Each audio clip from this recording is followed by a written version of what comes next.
여러분 혹시 이런 말 들어보셨나요? sophomore jinx라고요. sophomore jinx. 이 sophomore라는 게요, 대학교 1, 2, 3, 4학년 중에 2학년 학생들을 가르쳐서 sophomore라고 합니다. 그러니 sophomore jinx는 2학년들이 겪는 징크스입니다. 2학년 징크스 뭔가 생각해 보니 1학년 때는 신입생으로 이제 새 출발을 하잖아요. 결단도 있고요, 각오도 있고요, 새 마음 새 가짐으로 1학년을 잘 보내요. 1학년을 보내보니까 보낼만 하더라는 거죠. 할만 하더라는 거죠. 그래서 1학년 때 성적이 좋게 나왔습니다. 그런데 그 할만한 그 마음 가지고 2학년을 들어섰는데 2학년 때는 여지없이 성적이 떨어집니다. 이전만 못합니다. 그래서 첫 번째 성공했던 그것이 다음에 성공이 이어질 줄 알았는데 징크스 때문에 크게 한번 넘어지는 경험을 한다. 그래서 sophomore jinx, 2학년 징크스입니다. 이게요, 우리 주변에 많이 뿌리 내렸죠. 영화나 드라마 보면 처음 개봉한 것이 대박이 납니다. 흥행을 일으킵니다. 그래서 너나 할 것 없이 후속작을 준비합니다. 야, 첫 번째 작품이 이렇게 잘 됐으니 이제 두 번째 2를 만들면 더 잘 될 것이다 해서 2를 만들어요. 그런데 여지없이 그 2가 전편의 흥행을 뛰어넘지 못하더라고요. sophomore jinx입니다. 이 이야기가 어디에 많이 쓰이냐면요, 보통 프로 선수들 사이에 이 sophomore jinx가 많이 회자됩니다. 프로 야구에도 많이 쓰이고요, 축구에도 많이 쓰이더라고요. 첫 해 신인 때는 정말 열심히 하는 거예요. 그래서 첫 해에 너무 좋은 성적을 거두었습니다. 그런데 2년 차에는 여지없이 그 실력에 미치지 못해서 sophomore jinx, 운동선수들에게 나타나는 징크스라고 하더라고요. 왜 그럴까 생각해 봅니다. 먼저는 이럴 것 같아요. 부담감 때문에요. 처음에는 열심을 다해서 했는데 이제 다음 해에 대해서 이전보다 더 잘하고 싶으니까 그 부담이 있습니다. 열심을 냅니다. 그러다 보니까 힘이 들어갑니다. 자연스러움이 사라집니다. 그러다 보니까 여지없이 넘어지고 실패하더라. 부담감 때문입니다. 또 하나의 이유를 생각해 보자면 약점이 노출됐기 때문이에요. 운동선수들 보십시오. 첫 대회는 기록이 없어요. 자료가 없어요. 그래서 그 사람을 연구할 수 없습니다. 그런데 그 사람이 펄펄 날잖아요. 그러면 이 다음 시즌을 준비하는 상대 팀이요, 그 사람의 약점을 파악해서 그 사람을 연구하기 시작을 합니다. 그러다 보니 당연히 이전 실력을 내지 못하는 거죠. 이 두 가지 이유 말고도 결정적인 이유가 하나 있을 것 같은데 그것은 아마 가장 큰 이유일 것 같아요. 자만과 방심 때문이지 않을까. 성공해 봤더니, 해 봤더니 되더라. 이 정도 하니까 이런 결과가 오더라. 교만해지는 거죠. 교만까지는 아니더라도 자신감이 충만해져서 방심하더라는 겁니다. 그러다 보니 2학년 때 성적이 떨어지고 2년 해에 실력이 이전 같지 않고 이런 sophomore jinx를 겪게 된다라는 겁니다. 안타깝게도 오늘 본문에 딱 그런 sophomore jinx를 겪는 한 공동체의 이야기가 나옵니다. 어느 공동체인지 어떤 이야기인지 한번 좀 말씀을 펴봤으면 좋겠는데 여호수아 7장 2절입니다. 여호수아 7장 2절부터 5절까지의 말씀은 제가 읽을 테니 여러분 눈으로 잘 따라오십시오. 여호수아가 여리고에서 사람을 베델 동쪽 벳아웬 곁에 있는 아이로 보내며 그들에게 말하여 이르되 올라가서 그 땅을 정탐하라 하매 그 사람들이 올라가서 아이를 정탐하고 여호수아에게로 돌아와 그에게 이르되 백성을 다 올라가게 하지 말고 이 3,000명만 올라가서 아이를 치게 하소서. 그들은 소수이니 모든 백성을 그리로 보내어 수고롭게 하지 마소서 하므로 백성 중 3,000명쯤 그리로 올라갔다가 아이 사람 앞에서 도망하니 아이 사람이 그들을 36명쯤 쳐 죽이고 성문 앞에서부터 스바림까지 쫓아가 내려가는 비탈에서 쳤으므로 백성의 마음이 녹아 물같이 된지라. 이스라엘 백성들의 마음이 물같이 녹아내리지는 사건입니다. 안타깝게도 오늘 이 백성의 모습은 sophomore jinx를 겪는 한 공동체의 이야기입니다. 그 백성들의 형편을 한번 좀 생각해 보십시오. 조금 전에 이런 일을 겪었습니다. 우리 지난주에 말씀을 나눴죠. 바로 앞장에서, 오늘 본문 앞에 6장에서 그들은 여리고 앞에 서 있었습니다. 지난주에 여리고 앞에서라는 말씀 나눴잖아요. 여리고 앞에서 그들이 경험한 건 뭡니까? 난공불락의 성이에요. 우리의 힘으로는 도저히 이길 수 없는, 무너뜨릴 수 없는 큰 성이에요. 그런데 믿음으로 침묵했더니, 믿음으로 말씀하느라는데 말씀대로 행동하며 한 바퀴 한 바퀴 믿음으로 돌았더니, 믿음으로 함성을 지르라 해서 믿음으로 선포했더니 그 난공불락의 성이 눈앞에서 와르르 무너지는 것을 보았어요. 그 승리를 경험한 백성들입니다. 얼마나 기세가 등등했겠습니까? 사실은 그들이 이긴 것 아니잖아요. 그들에게는 믿음 하나였습니다. 사실은 하나님께서 여리고를 그들의 손에 넘기셨기 때문에 그들에게 승리를 주셨습니다. 그런데 그들은 그 전쟁의 승리가 스스로 도취되어지고 자신감이 생기고 자만심이 생기면서 아이성 앞에서는, 여리고와는 비교할 수 없을 만큼 작은 성이었고 너무나도 작은 사람들이 있던 소수의 성이었던 그 앞에서는 이전과는 다르게 마음이 물같이 녹아내려버리는 그런 상황이었습니다. 오늘 본문 2절 한번 다시 보십시오. 여호수아가 여리고에서의 승리의 현장, 우리의 자신감이 하늘을 찌를 듯한 그러한 승리의 현장 여리고에서 어디로 옮깁니까? 벳엘 동쪽 벳아웬 곁에 있는 아이로 보내며 이제 두 번째 성 아이성 앞에 모이게 됩니다. 아이성 앞에서 그들이 어떤 모습을 보였을까? 그들이 그 아이성을 정탐하고 그들이 하는 말이 뭔지 3절을 한번 들여다보십시오. 3절, 여호수아에게로 돌아와 그에게 이르되, 백성들이 하는 말이에요. 백성을 다 올라가게 하지 말고 2,000~3,000명만 올라가서 아이를 치게 하소서. 그들은 소수이니 모든 백성을 그리로 보내어 수고롭게 하지 마소서. 이게 백성들의 마음 상태였습니다. 참 거슬리는 단어들이 많죠. 3절에 너무나도 거슬립니다. 다 올라가지 말자.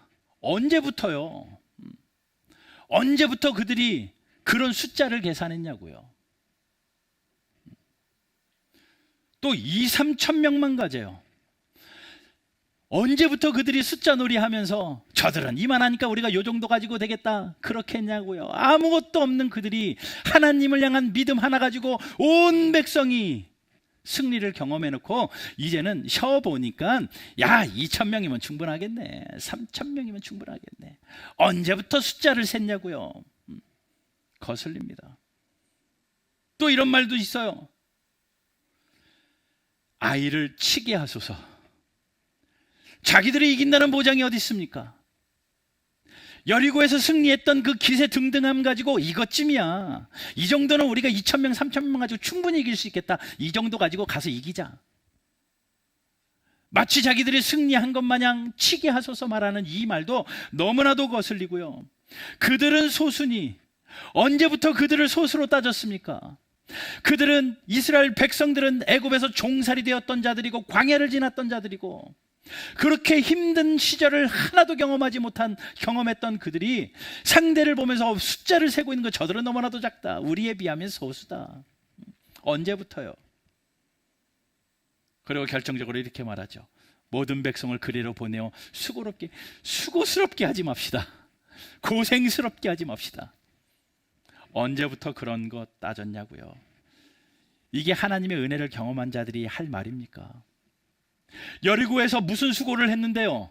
여리고에서 그들이 무슨 숫자를 가지고 덤볐는데요? 아무것도 하지 않고 하나님이 말씀하셔서 믿음으로 침묵해, 입 다물고 믿음으로 행동해, 그래서 믿음으로 돌고 믿음으로 선포해, 믿음으로 소리 질렀더니 무너졌던 그 여리고의 그 경험을 가졌던 그들이 왜 아이성 앞에서는 숫자를 세냐고요? 2,000명이면 충분하겠다. 가서 치자. 우리 다 가가지고 피곤하게 하지 말고 몇 명만 가자. 믿는 자의 입에서 나올 말이 아니죠. 자만감 때문에, 방심 때문에 딱 넘어지기 좋은 서포머 징크스, 그 현상이 그 이스라엘 백성들 공동체에 나타납니다. 여러분, 하나님의 은혜를 경험한 자에게서 이런 말이 나오면 안 되죠. 하나님의 은혜를 경험한 자라면 하나님의 은혜면 아니면 안 됩니다. 하나님의 은혜를 높이 올려드리고 하나님의 능력을 높이 올려드려야 되는데, 내가 승리에 도취되고 보니까 하나님의 은혜보다 자기 능력을 계산하고 있어요. 내 능력치가 올라갔습니다. 2,000명이면 되겠네. 저들은 소수네. 우리는 이길 수 있겠네. 여러분, 하나님의 은혜를 잃어버리면요, 내가 드러나기 시작을 합니다. 하나님의 은혜를 잃어버리면 내 공로가 점점 싹트기 시작을 합니다. 이스라엘 백성들이 그 짧은 순간에 여리고에서 하나님이 베푸셨던 은혜를 까마득하게 잊고 자기들이 이긴 줄 알고 도취되어서 자기의 공로가 드러나기 시작하니 이 서포머 징크스가 그들에게 찾아온 것 아닙니까? 믿는 자들에게 하나님의 은혜가 사라지면요, 내가 드러나기 시작하고 내가 드러나면 실패입니다. 그러니 분명한 사실은 내가 은혜를 기억하면 하나님이 보입니다. 그러나 내가 은혜를 잃어버리면 내가 보여요. 자, 앞에 보고 한번 같이 읽어봅시다. 앞에 시작.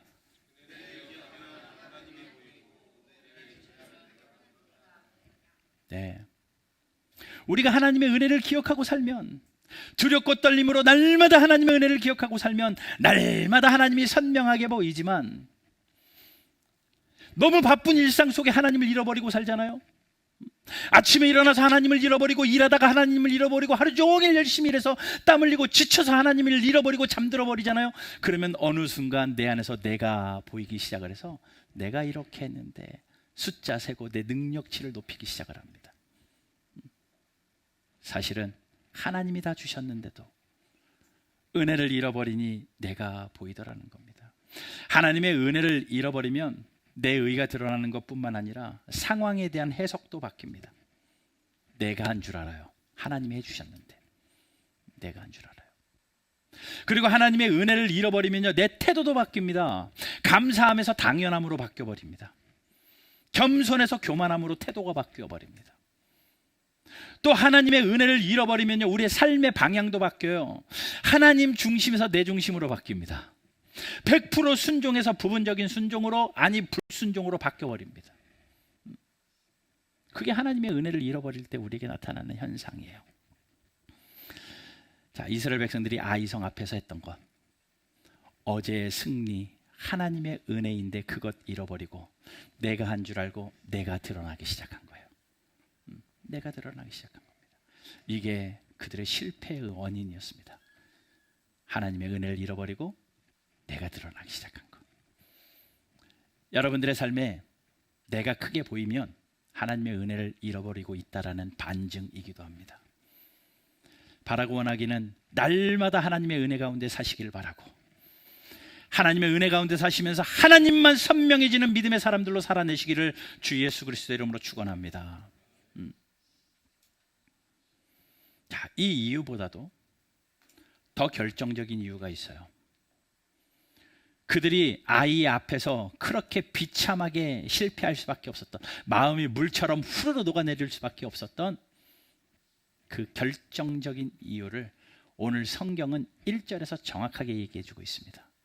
우리 읽지 않았지만 1절 말씀 같이 한 목소리로 한번 읽어봅시다. 시작.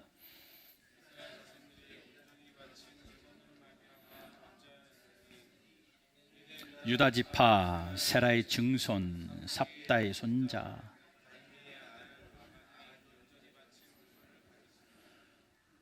여호와께서 그들의 실패는요, 하나님이 진노하셨기 때문입니다.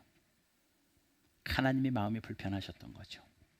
하나님이 진노하셨기 때문인데, 하나님이 왜 진노했느냐 보니 아간이라는 한 사람 때문이었습니다.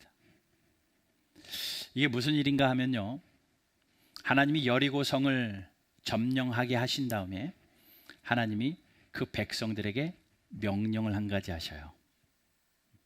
내가 너희에게 주는 첫 성이니만큼 첫 성에서 얻은 모든 전리품은 나에게 온전히 바쳐라 라고 하나님이 이미도 말씀을 통해서 명령하셨습니다. 6장 17절입니다. 바로 앞장이 6장 17절. 시작. 모든 것은 여호와께 온전히 바치되. 성경을 읽어보면 구약 성경에 하나님이 첫 번째 것은 다 하나님 것입니다. 처음 열매는 다 하나님 앞에 올려드리는 것입니다. 이스라엘 백성들이 광야를 지나서 이제 가나안 땅에 들어가서 첫 성에서 첫 승리를 통하여 얻게 된 첫 열매, 첫 전리품은 다 하나님 거니 나에게 온전히 바쳐라 라고 하나님이 명령하십니다. 18절도 한번 같이 읽어볼까요? 같이 읽습니다. 시작. 너희는 온전히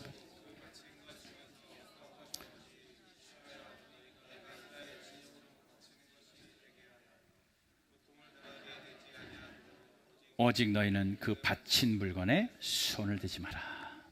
전부 다 하나님 앞에 온전히 바치고 하나님 앞에 드려진 그 물건에 손도 대지 말아라. 전부 다 하나님 거니 하나님이 온전히 바치라고 말해요. 하나님 욕심쟁이 아니에요? 아니요. 첫 열매, 첫 성이기 때문에 하나님 거라고 말씀하시고요. 우리 아이성 이제 다음 장 보게 되면 아이성에서 승리를 하거든요. 하나님이 말씀하세요. 아이성의 전리품은 너희들을 다 가져라.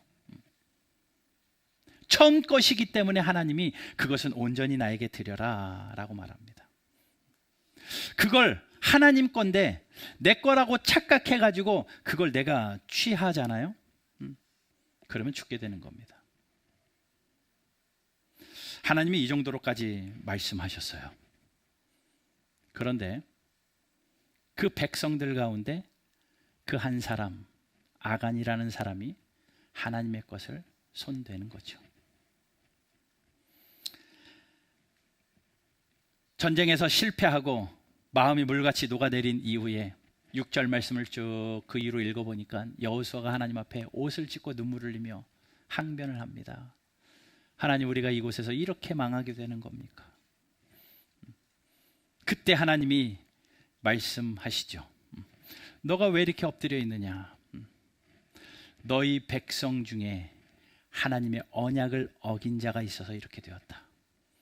그리고 하나님이 여호수아에게 말씀해, 너는 제비를 뽑아라. 누가 범인인지 제비를 뽑아라 라고 말합니다. 14절 말씀 보면 아침에 백성들을 다 모아놓고 제비를 뽑으니 한 지파가 뽑히는 거죠. 그리고 그 지파 중에서 이제 하나씩 뽑힙니다. 유다 지파가 뽑히고 그 지파들 중에서 또 뽑으니 세라의 증손, 삽디의 손자, 갈미의 아들 아간이 뽑힙니다. 아간 한 사람 뽑히는데 아버지 이름도 나오고요, 할아버지 이름도 나오고요, 증조 할아버지 이름도 나오고요. 그 지파 통으로 나와요. 그 아간 한 사람 때문에. 그 한 사람의 범죄가 가문의 더러움으로 보여지는 이런 상황입니다. 이렇게 뽑힌 아간이요, 더 이상 피할 길이 없어 보이는 거죠. 자기가 지은 죄가 있으니. 그렇게 뽑힌 그 아간이 자백하기 시작을 합니다. 7장 20절. 아간이 여호수아에게 대답하여 이르되 참으로 나는 이스라엘의 하나님 여호와께 범죄하여 이러이러하게 행하였나이다. 내가 범죄했습니다. 잘못을 고백해요, 자백해요. 무슨 잘못을 했다고 하는지 21절을 같이 한번 이걸 읽어보겠습니다. 21절입니다. 시작.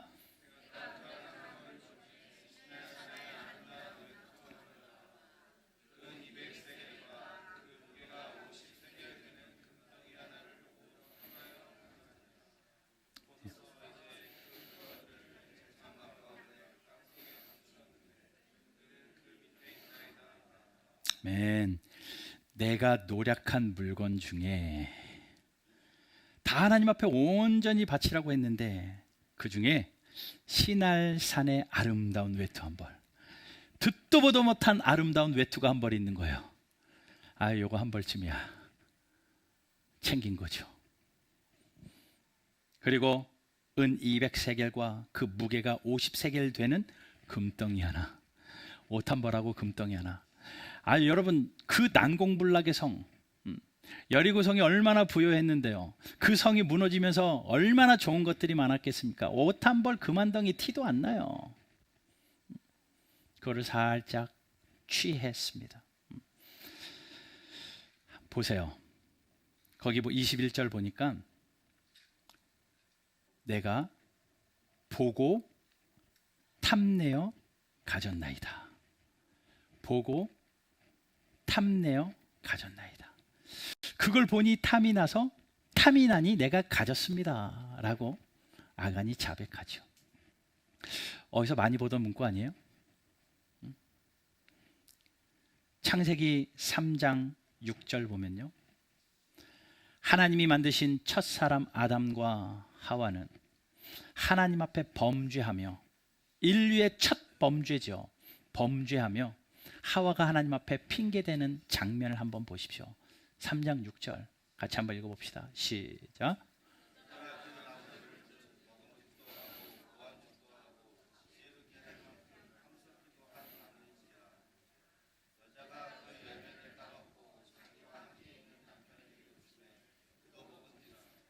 맨.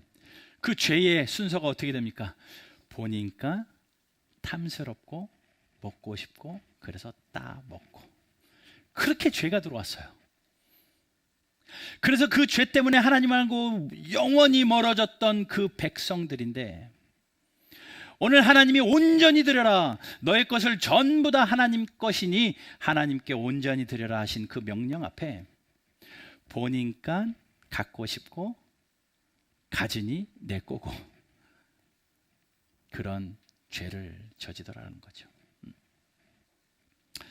여러분, 아이성의 패배는요, 하나님의 진노 때문이었고요, 하나님이 진노하신 이유는요, 하나님이 하신 명령을 어겼기 때문입니다.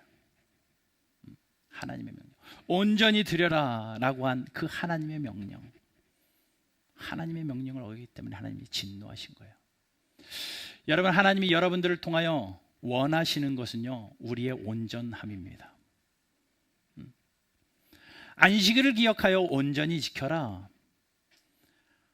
주일을 하나님 앞에 성수하는 것도 온전히 드리는 건 우리의 책임감입니다. 여러분들의 삶의 온전함으로 하나님 앞에 올려드리는 10의 1조도 우리의 책임감입니다. 하나님이 온전하게 받기를 원하시는 것은 내가 하나님 앞에 온전히 드려야 됩니다. 여러분, 우리가 하나님이 없으셔서 부족해서 우리의 온전함을 원하시는 것이 아니라 우리의 온전함을 통하여 하나님이 영광 받으시길 원하시는 살아계신 하나님이기에 우리는 하나님 앞에 온전한 모습으로 드려야 돼요. 온전한 모습으로 예배하고 온전한 모습으로 살아내고 온전한 성도의 모습으로 신실하고 진실하고 거룩하게 정직하게 살아가는 것, 우리의 몫입니다. 이 아간의 한 사람의 범죄 때문에 온전함이 사라져버린 거죠. 단 0.1%의 부패함이 있더라도 그 전체는 온전함이 안 되는 거예요. 하나님이 귀하게 보시는 것은 그 아간 한 사람뿐만 아니라 이스라엘 전체 공동체를 귀하게 보시는 겁니다. 아간 한 사람의 범죄 때문에 그 공동체가 전체가 죄로 물들어가는 것을 하나님은 견딜 수 없기 때문에 그 공동체의 거룩함을 회복하기 위하여, 이스라엘 백성들의 거룩함을 다시 세우시기 위하여 아간 한 사람을 도려내시기로 작정하신 거죠. 그래서 아간을 드러내고 그를 죽이십니다. 하나님은 말씀하시는 거죠. 이 한 사람 때문에 내 사랑하는 공동체가 더러워져서는 안 되겠다. 이 작은 일 하나 때문에 이 전체 일에 피해가 되어서는 안 되겠다. 하나님이 새롭게 세워가는 하나님의 나라 이스라엘 백성, 이제 가나안 땅에서 새롭게 세워져야 되고 첫 승리를 거둔 그들에게 요구하시는 것은 온전함 하나였습니다. 하나님의 은혜를 잊지 않고 하나님 앞에 온전히 서는 한 가지. 그런데 그들은 그 내부적인 요인 때문에, 한 사람 때문에 그렇게 무너진 거죠. 오늘 7장 13절을 한 번만 읽어볼게요. 하나님이 말씀하십니다. 너는 일어나서 백성을 거룩하게 하여 이르기를. 다시 회복하라는 거죠. 너희는 내일을 위하여 스스로 거룩하게 하라. 이스라엘의 하나님 여호와의 말씀에, 이스라엘아 너희 가운데서 다해 온전히 바친 물건이 있나니 너희가 그 온전히 바친 물건을 너희 가운데서 제하기까지는 내 원수들 앞에서 능히 맞서지 못하리라. 그 온전함이 회복되기 전까지는 원수 앞에서 반드시 패할 수밖에 없기 때문에 온전함을 회복하여 거룩함을 다시 세우라라는 하나님의 말씀입니다. 여기서 이런 질문이 생겨요. 아간만 그랬을까? 안 궁금하세요? 아이성 앞에 있었던 이스라엘 백성들이 수십만인데 과연 진짜 수십만 중에 아간 한 사람만 이런 죄를 저질렀을까? 하나님이 모르시는 또 누군가 제2의 아간은 혹시 있지 않을까? 어떨 것 같아요? 어떨 것 같아요? 분명히 또 있었을 겁니다. 타락한 인간들이 본이 탐심이 되고 갖고 싶은 일 왜 아니 누구에게나 있었겠습니까? 나 하나쯤이야 이렇게 하는 거 모르겠지, 나 하나쯤이야 이렇게 하는 거 괜찮겠지 했던 사람들이 왜 아니 없었겠습니까? 분명히 있었을 거예요. 그런데 왜 하필이면 아간일까? 왜 하필이면 아간일까? 하나님이 본보기를 세우신 거죠. 아간의 본보기를 세워서 아간만이 문제가 아니라 아간의 그 본보기를 본 모든 사람들이 경고를 받길 원하셨던 겁니다. 자, 보세요. 아간이 뽑혔어요. 이스라엘 백성들이 전부 다 모으십시오. 이 중에서 하나님의 것을 취한 자가 있어서 오늘부터 제비를 뽑아야 되겠습니다. 지파별로 나오세요. 딱 뽑혔는데 유다 지파가 나왔어요. 유다 지파에서 슬쩍 했던 사람들은 다 벌벌 떠는 거죠. 나 아니야? 자기의 가문이 뽑히고 아간의 이름이 딱 뽑히는 순간 휴, 안 걸렸다. 이런 사람이 있겠지만 그 마음에 찾아오는 두려움은 뭐냐면 다음은 나 아닐까? 나도 쟤랑 똑같이 저런 죄 저질렀는데, 나도 아간이랑 별반 다를 사람이 아닌데 나는 괜찮을까? 그 두려움이 왜 그 백성들에게 없었겠냐고요. 아간이 죽어나갑니다. 그걸 눈으로 목도합니다. 아하, 하나님의 말씀을 어기고 하나님의 것을 취했더니 저렇게 되는구나. 빨리 회개해야 되겠다. 빨리 회개해. 자기 안에 있는 아간을 끄집어내서 하나님 앞에 회개하는 일이 그 안에 있었을 겁니다. 그러니 거룩함이 회복되는 거죠. 이 장면을 가만히 보니까요, 신약의 한 교회가 생각나요. 처음 교회였습니다. 초대교회였습니다. 초대교회에서 어떤 일이 일어나냐면 성도들이 은혜를 받으니까요, 한 마음으로 한 뜻으로 자기의 재산을 전부 다 팔아가지고 사도들 앞에 갖다 놔요. 그래서 가난한 자들을 구제하고 서로 나누고 하는 일들이 그 교회 안에서 일어납니다. 그런데 그 초대교회에 아나니아와 삽비라라는 부부, 그 부부가 자기의 재산을 팔아서, 이제 다 교회의 그런 분위기가 그렇게 되었으니 팔아서 나누고 하는 그 일들이 일어났는데, 성경 사도행전 5장에 보니까 자기의 재산 중에 얼마를 감추고 나머지를 사도들 발 앞에 둡니다. 아마도 부자였나 봐요. 왜 내 거 다 팔아고 저 사람 도와줘야 돼? 라는 볼멘 소리가 있었지 않았겠습니까? 그러니 자기가 가질 만한 어느 정도는 챙겨두고 나머지만 팔아서 사도들 앞에 주면서 네, 이게 전부답니다 라고 말합니다. 베드로가 이야기해요.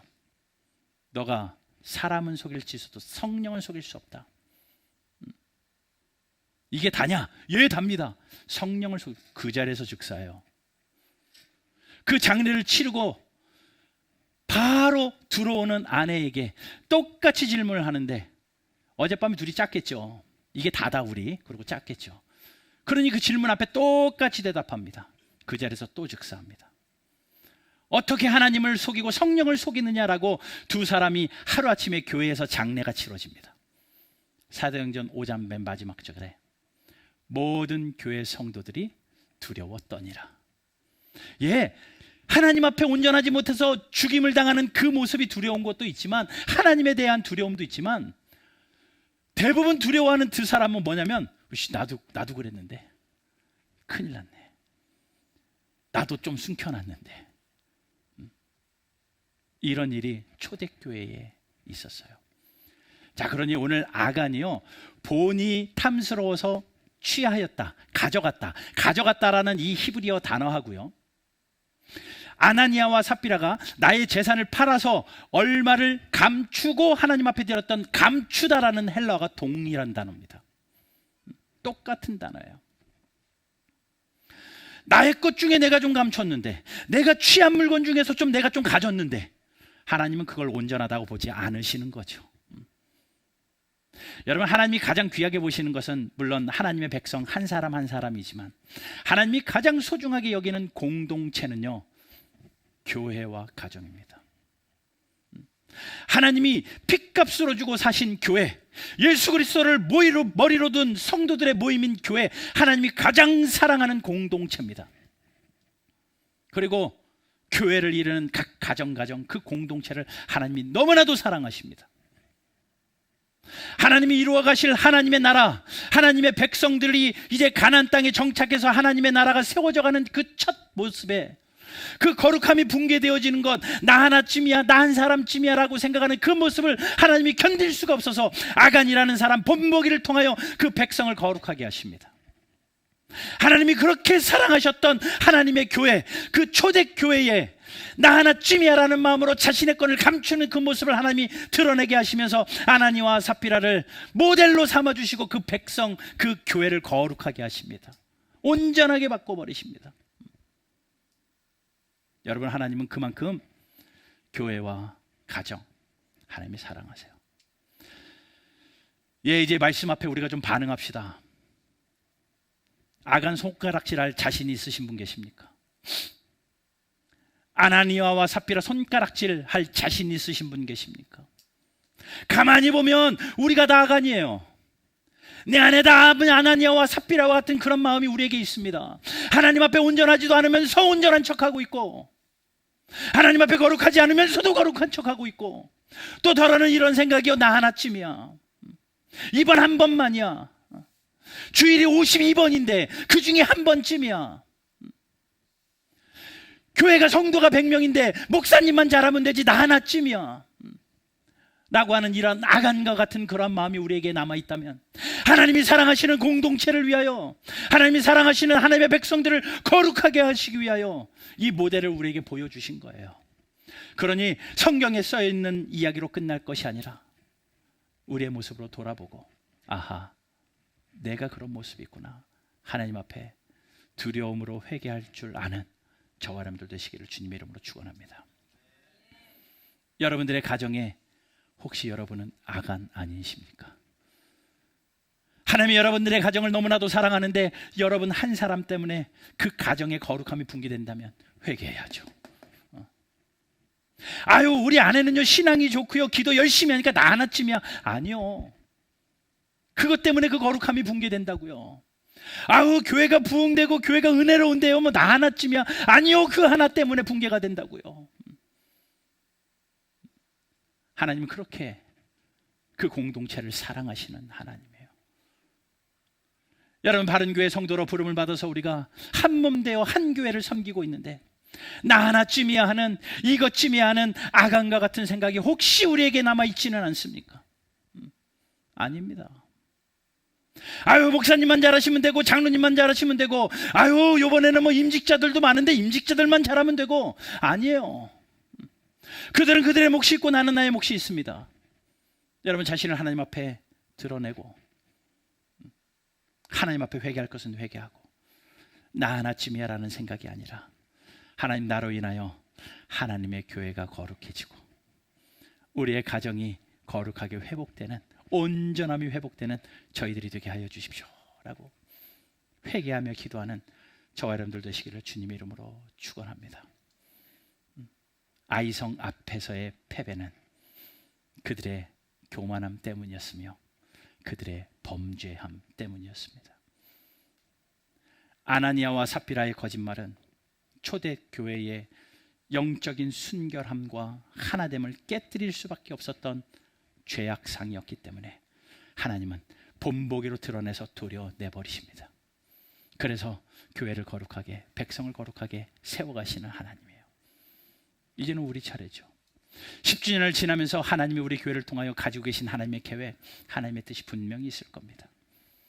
바라고 원하기는 아간과 같은 그러한 마음가짐이 아니라 하나님 앞에 나 자신을 드리고 온전함을 드려서 하나님의 나라와 하나님의 영광을 위하여 아름답게 세워가는 저와 여러분들 되시기를 주님의 이름으로 축원합니다. 그러기 위해서 잊지 말아야 될 것 한 가지가 있습니다. 은혜입니다. 하나님의 은혜 잃어버리면 서퍼머 징크스, 실패가 찾아오게 되어 있습니다. 하나님의 은혜를 잃어버리면 하나님이 하셨지만 내 거가 돼요. 아까 아간이 그러잖아요. 내가 노력한 물건 중에, 내가 취한 물건 중에 언제 그게 자기 거예요? 다 하나님 거죠. 은혜를 잃어보니까 내게 되는 거예요. 여러분, 여러분들의 삶에 여러분께 뭐가 있습니까? 내가 열심히 일해서 내가 돈 벌어서 내 거라고요? 아니요, 하나님 거예요. 내가 살아 숨쉬고 있으니까 이 생명 내 거라고요? 아니요, 웃겨요. 하나님 거예요. 하나님 거예요. 이걸 하나님 거라고 은혜를 인정하지 않으니까 내가 드러나는 거고, 내가 드러나니까 교만해지는 거고, 교만해지니까 죄 짓는 거고, 하나님 진노케 하는 것 아닙니까? 그러니 우리에게 회복돼야 될 한 가지는 하나님 은혜 아니면 안 됩니다. 은혜 아니면 나설 수가 없습니다. 하나님의 은혜 아니면 나는 아무것도 아닙니다. 은혜를 잊지 않고 하나님 앞에 그 은혜를 지키며 살아내는 우리 사랑하는 바른교회 모든 성도들 되시기를 주 예수 그리스도의 이름으로 축원합니다.